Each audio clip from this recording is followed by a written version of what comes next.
Hello, Richard. Hi, Colin. Super happy to have you here.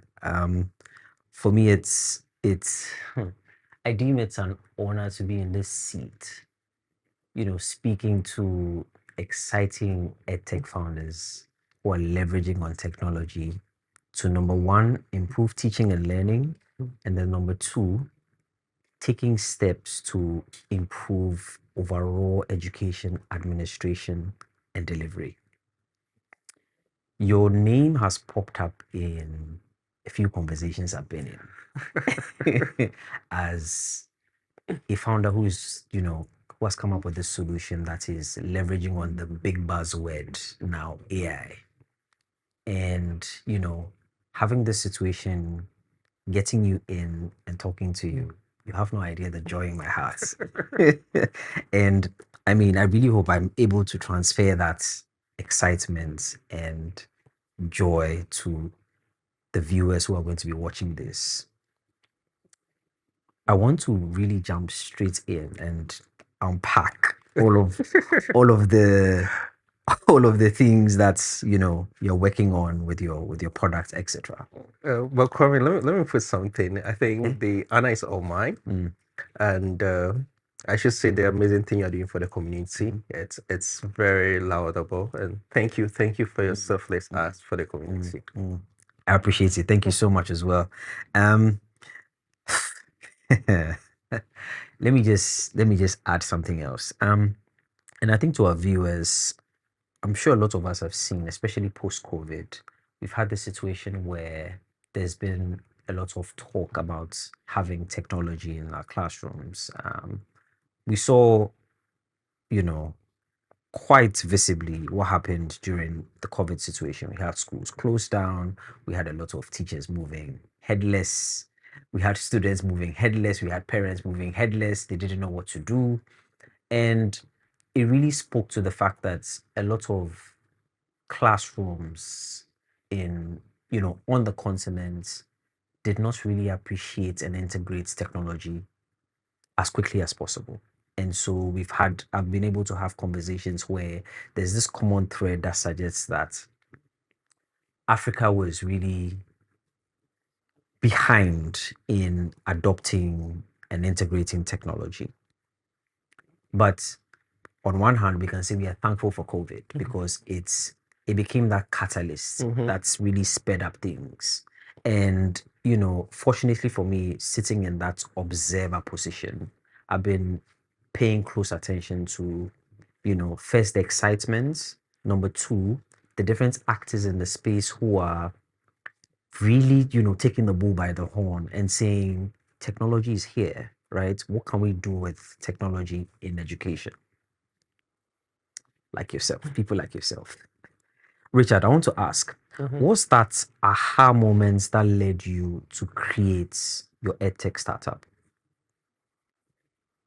Okay, so to me, I've been in the edtech space for a very long while. Okay. I think I left the edtech space because my company was not getting a lot of traction. So we're going to start a fintech company that was very, very successful. Okay. So finance, mobile. And the main reason what's made me leave what I was doing at finance, mobile to come back to start MetaSchool AI is my first interaction with ChatGPT. For the first time, I said, what is this? A computer could talk to me. Yeah. And that was my aha moment. For the first time, I felt we had the tools to build the solutions I've always imagined. Yeah. I can have a teacher that can teach me, and somebody needed to build that. So I saw myself with all the arsenals in my pocket, with all these experiences to build a solution. So that was my aha moment. Interesting. I mean, we could speak about ChatGPT in so many ways. Talk to me about MetaSchool AI. What is it? So MetaSchool AI is your personal teaching assistant. So you can just take a tutor just like the way you have a traditional tutor, what we've been able to build is we've built an AI tutor that can just teach you just like a traditional tutor. So you can ask the AI tutor questions and the AI will be able to answer and stream the content right into the video stream. So we call it a multimodal retrieval system. So that's what we've been able to build. Specifically, we are targeting BC and WASI students, so they can take any of their courses right on their mobile device. So that is MetaSchool AI. Interesting. I like so it's leaning heavily towards personalized learning. Personalized learning. You can just study just by yourself. It tracks your progress. If you once you are done studying, it will ask you certain questions. If you are not able to answer them, it will give you the answers, and it will reinforce the learning by re-asking that same questions until you're able to answer them or you're comfortable with these questions. I'd confess to you, that's one bit that really excites me because post having these innovations and technology advancements in this space, imagine going to class, or I had those experiences. In fact, you go to class, maybe algebra or something, and the teacher goes through. If you don't get it, voila. Now you have that situation where in order to practice, you probably go and get maybe a tutor. You have to pay, comes as a cost. The inconveniences that come with all of that, or you go to the person who has maybe the person who's first 5, first 10, those sharp guys. That you have to go to sort of. I'll tell you, I'm always one of them. Crazy, but then and so for me, it's one of the things that really excites me. The fact that technology has put us in a position where there's that element of personalized learning. I can learn at my own pace, and we're having different solutions that can even track my progress, right? And come up with questions and literally, in a sense, hold my hand as I am unpacking a particular subject or a particular course.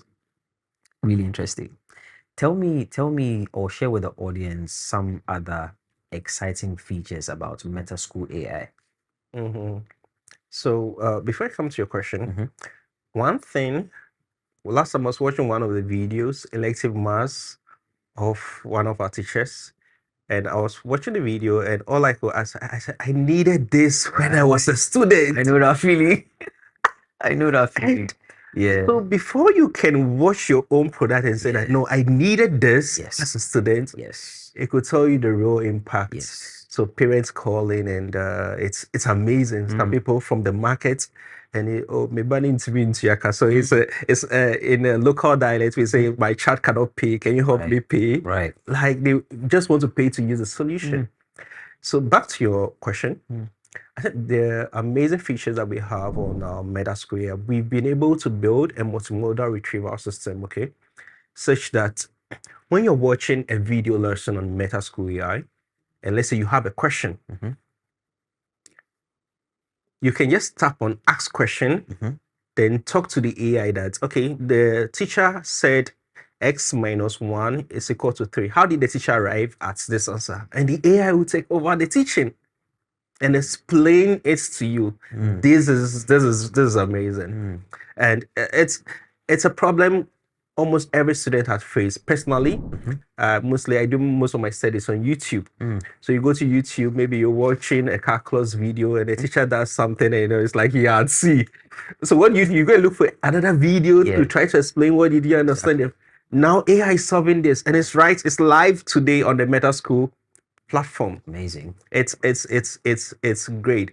And I think the next other feature that we also have is our AI tutor. I think I spoke briefly about it earlier on, but what really makes the solution even amazing is that, so unlike platforms like ChatGPT or Gemini, where you ask the AI model a question, then you just get like a bunch of answers onto the student. What we've built a platform that collaborates with students to arrive at a solution. So let's say a student takes a picture of maybe a reader's reaction. Ask a question. You can just take a picture of any question, The AI will not tell you the answer. Yeah. The AI will collaborate with the students to arrive at the answer. So the AI will ask the students, can you identify the oxidation and reduction side of the equation? Okay. If the students identify maybe the oxidation side, the AI will congratulate the students, say, okay, now can you now identify the reduction side? If the students makes a mistake, the AI will correct the error. Then, so that collaborative way, this is real impact. Yeah. It's amazing. Yeah. It's amazing, and the potential is huge. Yeah. These are just a few. We have other ones whereby you can also just talk. And one of the major challenges that we saw is that when we visited the outskirts of Ghana, some of the students have challenges with speaking English. Yeah. It's a real problem. Yeah. Sometimes even that's why what they are saying is correct. They are not very confident. So what we've been able to do is that, okay, just tap on talk to AI and talk to the AI on the phone. Once the AI can understand what you're saying, that means your colleagues will be able to understand. And we've seen students' vocabs really increase with this new tool we just launched recently. So I'm excited for the future. For the first time, we have all the tools to be able to build the future. Yeah. So I'm very excited. I mean, you've touched on something that's, and it's a big one for me. The conversation around building contextually relevant solutions. Beautiful. You know, and for you to exclaim yourself that after building MetaSchool AI and saying, "Oh, I wish I had this," I wish I had it. and it's brilliant for me because we've encountered a few edtech founders who are taking this approach of building solutions, and it comes off as these solutions are suited for the first world. Okay. Right. And for me, it's beautiful you touched on that because Africa as a whole, and you know, in our context, Ghana is a growing country, it's a developing country. And we have so many problems. And the beautiful thing tech affords us to do is to be able to leverage on it in such a way that it speaks directly to the problems that we face. I like the hand-holding companionship bits that MetaSchool AI offers. I'm liking the bit about, you know, the exploration of, you know, local languages, because that's another big conversation as well, right? We have so many languages. Now it's a matter of what can we do to ensure that that child in some village somewhere, if they do have access to the technology, how does that technology operate in a way that ensures that their learning needs are satisfied? Brilliant. Brilliant. Really brilliant. I want you to unpack this for me, right? So I know you touched on it a bit, but how is, you know, your approach in solving these real problems that students are facing? How is MetaSchool AI and your team, how is your approach uniquely suited to solving these problems in the African context? How is our approach? Your approach in delivering the solution, solving, you know, the real challenges. Yeah. Yes, in the African context. Yeah. So one thing when we're building MetaSchool AI, one of the main questions we asked ourselves is that we don't want the experience that a student gets in the classroom should be very different when they come online. Correct. So that's time that a teacher gets for us, that quality tuition that I'm able to get. Am I able to see the face of the teacher? Can I see the teacher right? Can I see their hand move? These are very subtle things that most people take for granted. And these are the things we wanted to keep. And that's what makes our approach very different from other edtech companies. So what we realized was that most edtech products were more of like a little bit, they wash down the quality when they're coming in terms of online. We wanted to maintain everything in the classroom, all the good parts in the classroom. Can I see the teacher's face? Can I see them right? Can I see the mistake that they are making? Right. When they are solving, so when the teacher is solving, they make a mistake. I want to see that mistake. How did the teacher correct it back? And these are small things that people take for granted. And that's what makes our solution very sticky and makes it very different. And people come to our platform and say, oh no, I really want this. And yeah, so that's what really makes it different. So if I get you correctly, there's a focus on the experience, the learning experience. Experience. So instead of building a solution from an engineering point of view, build it from an experience point of view. Let the students just watch it and say that I need this. Once you're able to get that, I think to some major extent you've achieved product market fit because there's the customer is able to just identify the product and say that I need it. So that was the most important aspect for us. And that's so important, because it tells you the shifts from what has been happening for quite a while, right? Where it's even the whole teaching structure is more focused on, okay, learn this and then there's exam, right? So the bit about understanding, truly understanding the topic is somewhat missing. And I like to have this conversation in a way that, points to the whole conversation around the sort of human capital that we have on our continent. Now, if we both agree and all of the ecosystem players involved agree that education is that catalyst, that can transform the human resource, then when we go outside and we see what we are seeing outside, then it goes back, or it makes us ask the question, what's happening with education? Wow. It's a major challenge.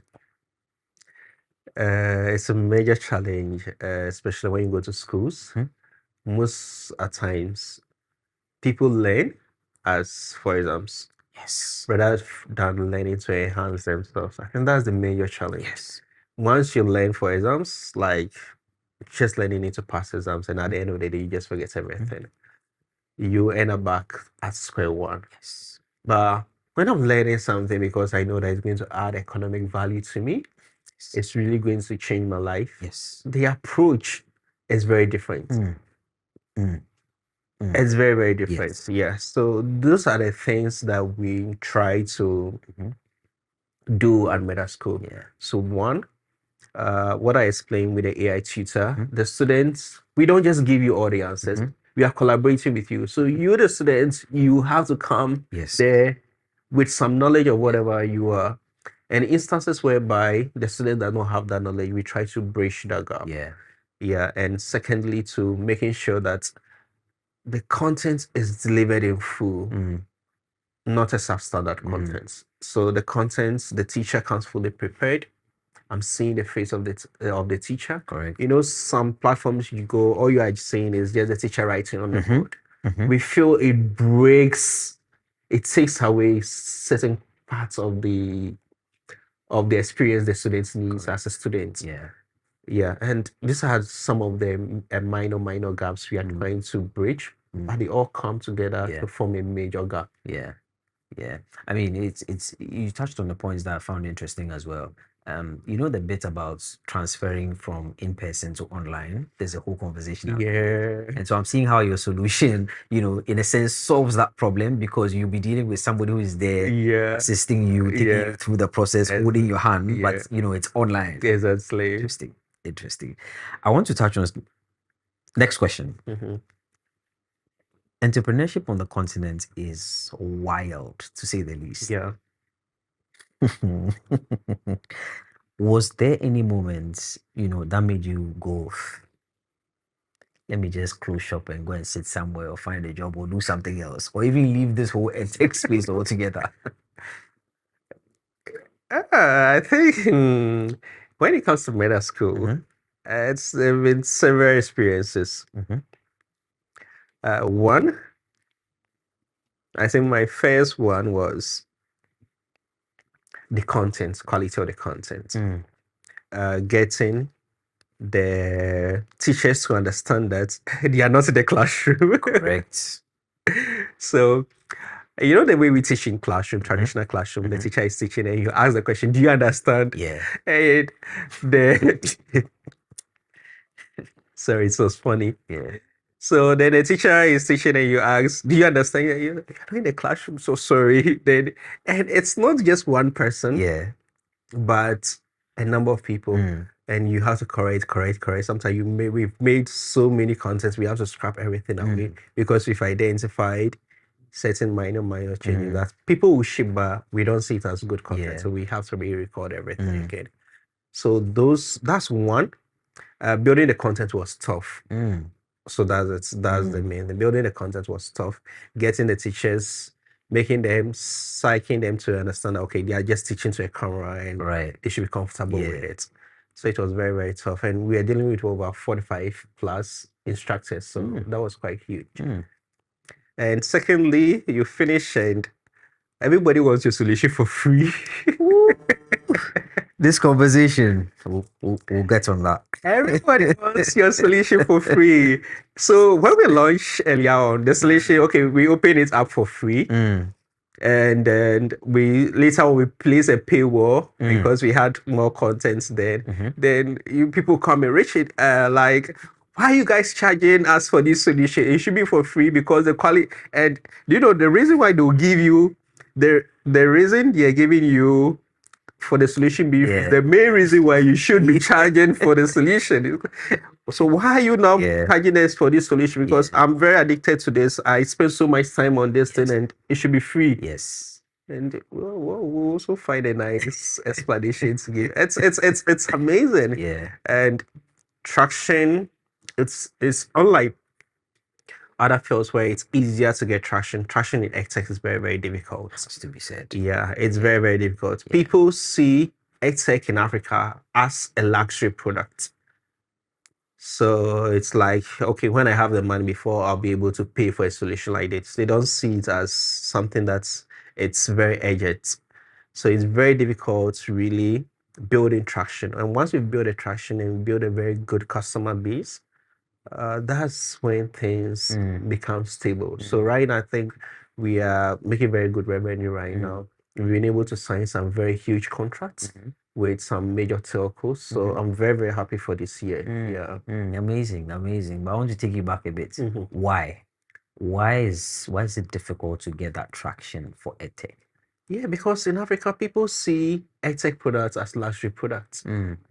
We don't see it as, okay, I really need this. It's like, okay, it's for the rich kids, or I don't have a phone, so I can't afford it, or I don't even have a mobile money wallet. And the people you are building the products to, so one of the mistakes that we made as the startup was that we didn't know the difference between our users. We made a very huge mistake with who our users were. Who our customers were. We thought our customers were students, and students were not our customers. Our customers were their parents, because their parents were the people paying for them. And we thought the customers were students, so we were marketing to students. Right. And we had to pay dearly for that. Later on, we realized that the students are just our users, not our customers. Then the customers are rather the parents of the users. So once we change the ball game, we now sell more to the parents as much as we are selling to the student, because at the end of the day, the students may refer their parents and use their parents' mobile money wallets to pay.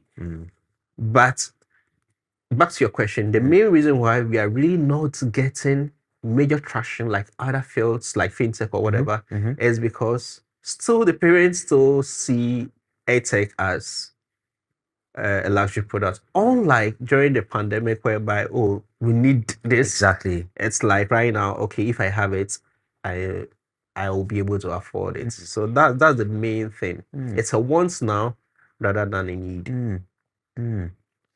I mean, it's. I'm just thinking about some stats that I think I read some few months ago. Okay. Speaking to the fact that, in terms of mobile phone penetration, it's increasing year on year. Exactly.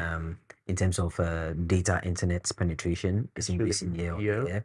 And juxtaposing that to the fact that, post COVID, there was this situation where we realized that, oh, okay, we're really behind, right?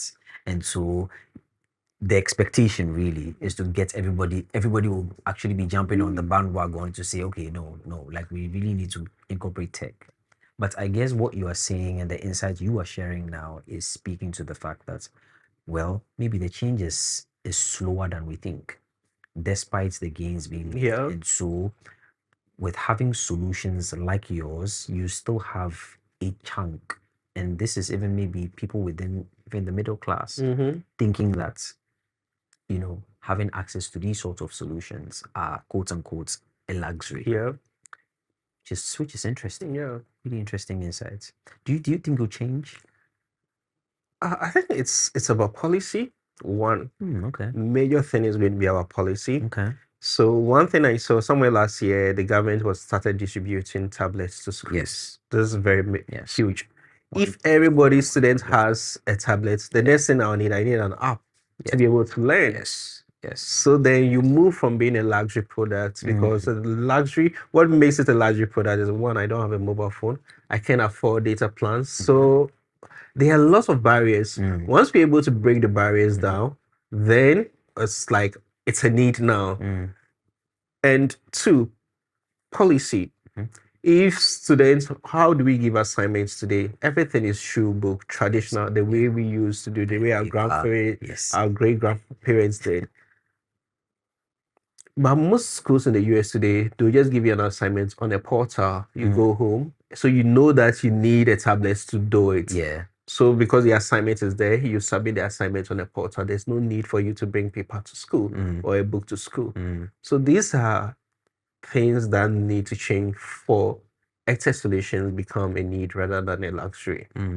I mean, I really do hear you on policy. I genuinely do hear you on policy, in the sense that once that direction is pointed at, then I guess everybody has to go there. Exactly. Regardless of the apparent problems that we have. Yes. Structure, hardware, all of those other things. So hopefully those minor problems, before you pass a policy like that, you are actually sure that students actually have access to the resources. Yeah. Another way to do is that you're able to identify a community where the students may have those resources. Part of the policy there is a progressive policy.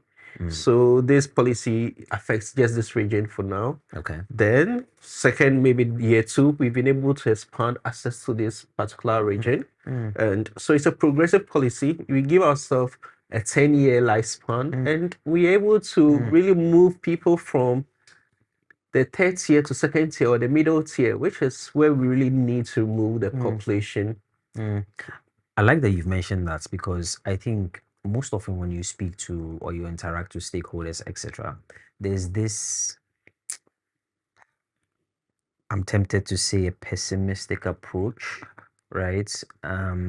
It almost comes off as if we are not able to, wave that wand that is going to solve all of the problems at once now, then it's not going to work. No. So I really do hear you on at least having a progressive policy, a progressive plan that allows for all players to understand, okay, this is where we are going. At least everybody knows where the North Star is, and we are going to move in that direction gradually. Exactly.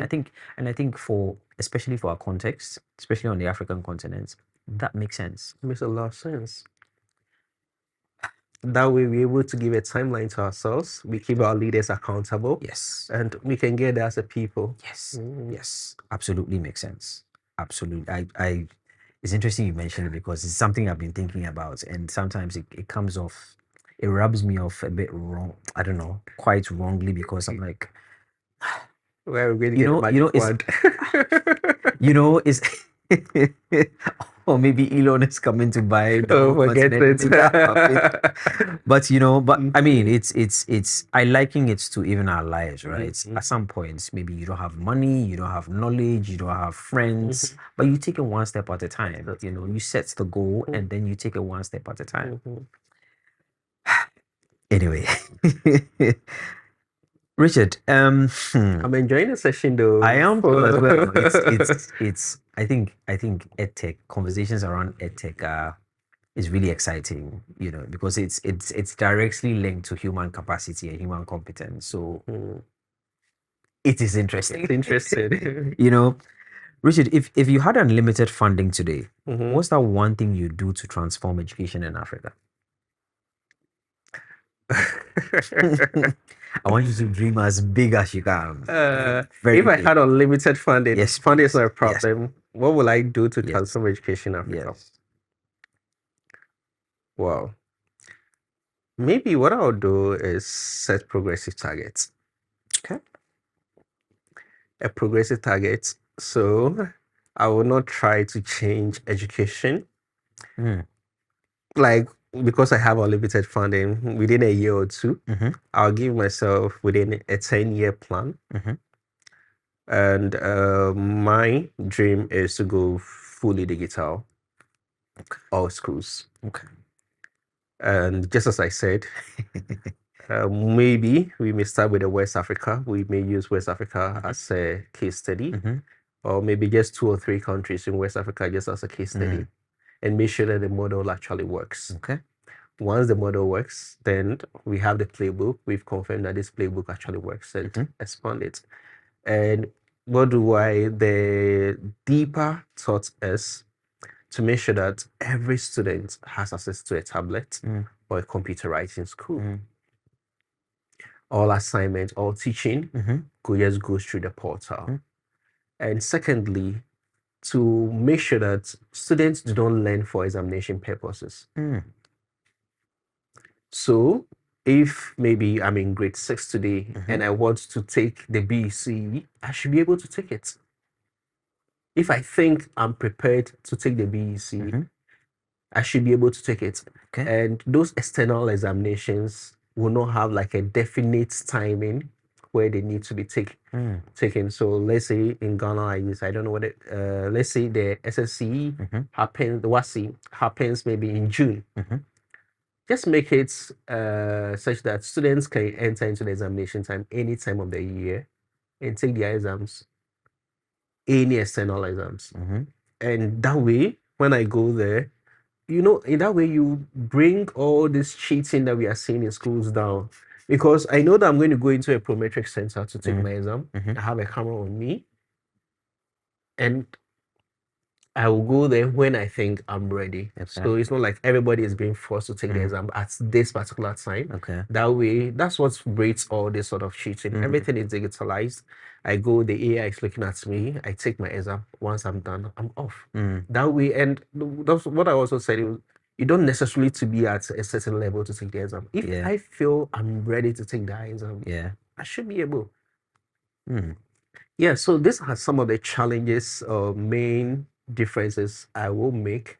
Then lastly, we shouldn't penalize people for failing. If the person fails, give them the opportunity to take the exam again. So today, someone writes the BEC, they fail, and it's like the world is over. It shouldn't be so. Right. If I write the exam and I fail, I should get opportunity to take the whole exam again. Yeah, unlimited until I'm able to pass. And because we've placed in measures such that students cannot cheat, we are very confident this is reflective of their knowledge. Yeah. And they should be able to pass. So so these are some of the changes I'll make. Quite huge though. I mean, you have unlimited funds. Yeah. I mean, I like it a lot. I like the bit about, And there's one particular thing. yeah. I'll buy Duolingo. How about we build it? We'll build ours. Maybe. Yeah. I'll build a platform like Duolingo and make it available to our students. Maybe that will be the apex of whatever I will do. Yeah, it's like powerful. Elon did to X. Yeah. Twitter. But I mean, I hear what you're saying, and I see the bits that points to, it's focusing on education, on learning for learning, right? I think human beings fundamentally are wired to want to learn. We are curious by nature, right? And so what education is supposed to do is it's supposed to, in a sense, assist, help with that curiosity and guide, people as to what to pay attention to and so on and so forth. And so I see it, the bit about, not having it standardized. Now I'm just thinking, okay, so does it mean that if I'm in class 6, right, and I feel like I'm ready to write the BECE quote unquote. Yeah. I can go and write it. Yeah, sure. Why not? Okay. And the thing is that once you make people think this way, that all the barriers that we there has been removed. Yeah. It's just left up to you because So be challenged. yeah, you're challenged. Yeah. And look, just recently, I don't know whether we're going. Is it a 13-year-old guy going to the university? I forgot. Yes. I think I heard something like that. Why not? Yeah. Yeah. Can you believe that just some few years ago we had regulations that you have to be 18? So we would have prevented this guy From being the going. best that it would have been. Yeah. Yeah, let's take off all those barriers. And let's take off all those barriers. Yeah. Once the student feels that they are ready to take the exam, if of course, if the person is 16 and wants to take the WASI and they can pass it, well, yeah, they should. I like it. It's progressive, no? It is progressive. we need different thinking Yeah. to be able to move there. Yeah. Interesting. What's one hard truth about EdTech in Africa that isn't spoken about enough? It's tough to raise capital in Africa. Capital. Okay. You need capital to scale. It's very tough. The investors will ask you for traction. It's very tough to get your traction. So you are in a limbo at that point. You have to. It's a very difficult space to operate. Yeah. But once you do the fundamentals right, one, focus on traction. Make sure you're getting the numbers. Do a lot of collaboration with the schools to boost your numbers. Like that. Once you're able to do all those things, it involves a lot of legwork. Once you're able to do all those things, you get a traction and you should be able to raise the capital. And also make sure that you're converting the numbers into subscribers rather than one-time payments from customers. One thing that has been able to sustain us very long is because all our payments coming to us are subscriptions. So once a payment comes in, I'm sure that next month, that same payment is going to come in. The following month, that same payment is going to come in. So I'm just building and compounding my numbers rather than just getting someone pay me one time, just use my platform for a limited time. So these are some of the major things. They are major but still minor that you have to pay attention to. Yeah. Traction and raising capital. Those are the major challenges nobody talks about. Traction. This conversation around traction. I mean, our conversation has moved in different directions. That on one hand makes me see that, okay, well, there's that opportunity, right? We are seeing that people are paying attention to technology. Then we move into another side of the conversation. And it's like, oh, not so, what did MetaSchool AI do right? Okay. Because traction is a big conversation. Yeah. We like if we go into it really, it's on the continent. Yeah, big conversation. Yeah, it's a big conversation. I think what we did right was we did a lot of legwork. We mostly visit the schools. Then, in Ghana, I don't know about other countries though, but in Ghana, each of the schools have they specialize for maybe worship. Yes. Yeah. Typically Wednesdays. Yeah. So what we do is that we seek the headmaster's permission. Okay. Then we talk to the students during that period. Yeah. We show them demo. Yeah. So you're able to boost your numbers from that point. Yeah. You go with flyers they have. So that's one thing. Then secondly, which is we also did a lot of activities online.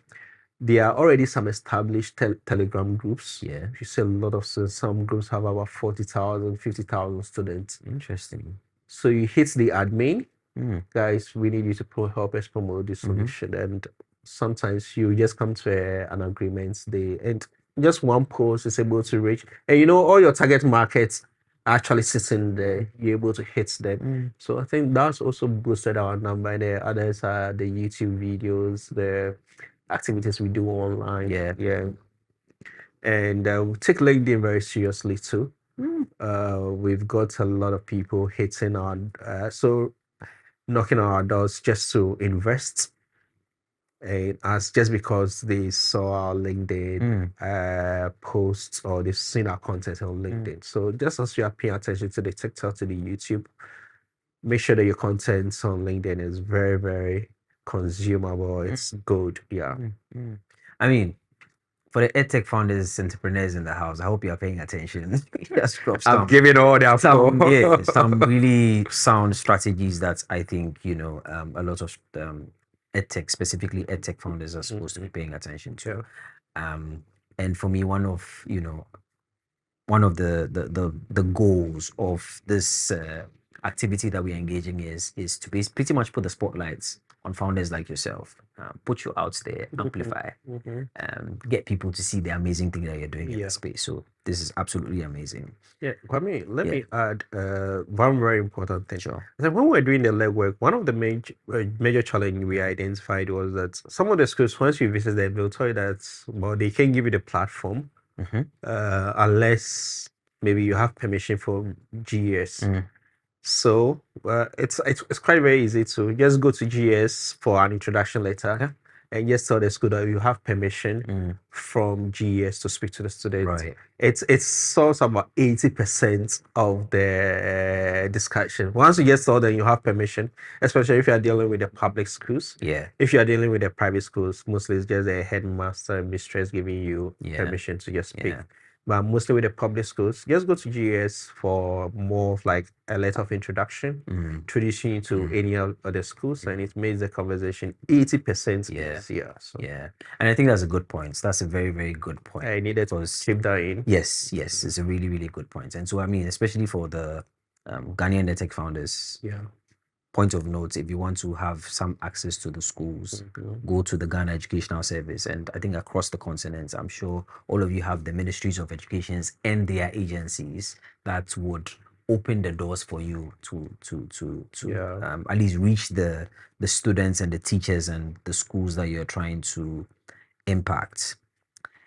This has been a really, really, really, good conversation. Very good conversation. I guess it's the perfect easy to wrap up. Any last words for us?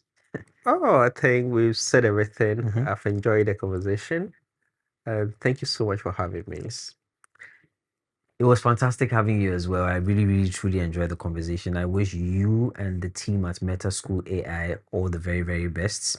All of us here at the AfroEdtech Enthusiasts, we are rooting for you. We want you to spread your wings, go across all of the continents, go across all of the world, impact schools, impact learners. And I mean, especially for the continent, I really true hope, and I'm rooting for you that your solution is going to meet learners where they are and improve them to put them in a position where they are the best versions of themselves. Thank you. Thank you so much for coming. Thank you, Carmen. Please keep on the amazing job you're doing. Thank you. And for the EdTech community. Thank you very much. Good. Thank you. Yes. So guys, this was first episode. Really, really good. I thoroughly enjoyed myself. I hope you enjoyed yourselves too. Leave all the comments, ask all the questions in the comments. We are hoping to bring you more of these. So watch out for the next episode. Stay safe and cheers.